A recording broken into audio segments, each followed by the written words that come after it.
औज़ुबिल्लाहिमिनश्शैतानिर्रजीम बिस्मिल्लाहिर्रहमानिर्रहीम। सबसे पहले मेरा चैनल सब्सक्राइब करें और साथ लगे बेल आइकन को दबा के ऑल नोटिफिकेशन को ऑन कर दें। इस वक्त डेट और टाइम नोट कर लें, 20 मई 2022 का दिन है और टाइम हुआ है 9:14 और 4 सेकंड।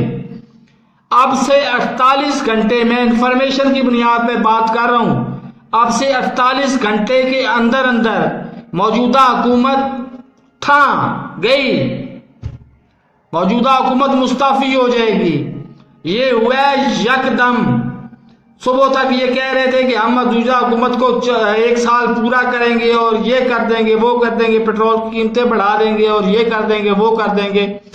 लेकिन एक फोन कॉल लंदन से आई है और धड़ाम से ये हुकूमत गिर गई है।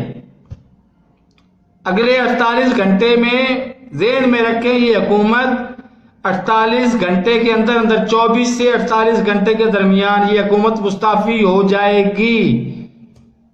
तो मेरे इस चैनल को सब्सक्राइब नहीं किया तो सब्सक्राइब कर लें, साथ लगे बेल आइकन को दबा के नोटिफिकेशन ऑन कर दें ताकि मेरी नई आने वाली वीडियो को नोटिफिकेशन आपको बर वक्त मिल सके। अल्लाह हाफिज।